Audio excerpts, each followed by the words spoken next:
एक रहस्यमय सफर। एक समय की बात है, एक छोटे से गांव में, जहां हर एक रात छुपी हुई राज और रहस्यों से भरी हुई थी। यहां एक छोटा सा बच्चा रहता था जिसका नाम रोहन था। उसने अपने दोस्त से सुना था कि रात में जंगल में भटकते हुए आत्माएं दिखाई देती हैं। सच में? मुझे भी वहां जाना है। पर रोहन, वह बहुत ही खतरनाक है। तुम्हें वापस आना मुश्किल हो सकता है।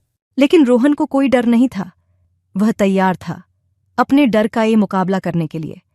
एक रात जब सब सो रहे थे, रोहन ने अपने साथी को छोड़ दिया और बेबाक बस अपने ही धुन में जंगल की तरफ बढ़ता जा रहा था।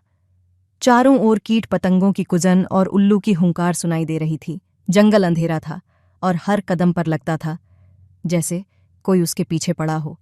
क्या कोई है? पर रोहन ने हिम्मत नहीं हारी। उसने अपना सफर जारी रखा। वह लगातार अपने हाथों में टॉर्च लिए आगे की ओर बढ़ता गया। थोड़ी देर बाद उसे लगा जैसे कुछ उसके नजदीक आ रहा हो। परछाई। लेकिन जब वह पीछे मुड़कर देखा, कुछ नहीं था। पीछे से कुछ फुसफुसाने की आवाज आ रही थी।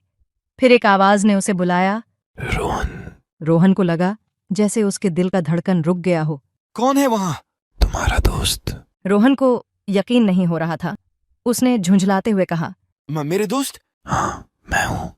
मेरे पीछे आओ। लेकिन रोहन ने समझा कि यह कोई भटकते हुए आत्मा नहीं है, बल्कि कुछ और है। उसने तेजी से भागना शुरू किया। यह क्या हो रहा है? लेकिन जब वह आगे बढ़ा, उसे लगा जैसे कुछ और उसके सामने आ गया हो। उसने अपना फ्लैशलाइट फिर से जला दिया और आगे की ओर देखने लगा। वहां कुछ नहीं था, सिर्फ एक पुरानी हवेली थी। यह हवेली यहाँ कैसे? पहले थोड़ा घबराया, फिर रोहन को अब समझ आया कि सब कुछ एक भ्रम था। उसने चैन की सांस ली। उसने धीरे से मुस्कुराया और हवेली की तरफ बढ़ा। लेकिन वह चौकन्ना होकर हवेली की तरफ बढ़ रहा था। हवेली के अंदर जाते ही उसे महसूस हुआ जैसे कोई उसके साथ है, और उसने उत्सुकता से पूछा, कौन है वहां? रोहन, तुम आ गए? दरवाजा खुलता है तो रोहन के सामने उसका दोस्त मुस्कुराता हुआ खड़ा था। रोहन सरप्राइज होकर बोलता है, तू यहाँ कैसे?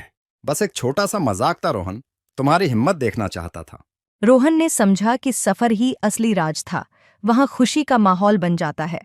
उसने अपने दोस्त के साथ हवेली में मजाक मस्ती की और वापस गांव लौट गया। रोहन और उसका दोस्त हंसते हुए घर लौट जाते हैं।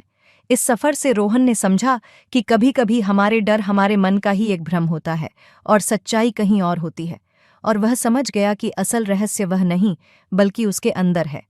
इस कहानी से हमें यह सीख मिलती है कि डर के पीछे छुपा हुआ रहस्य हमारे अंदर ही है, बस उसे ढूंढना है।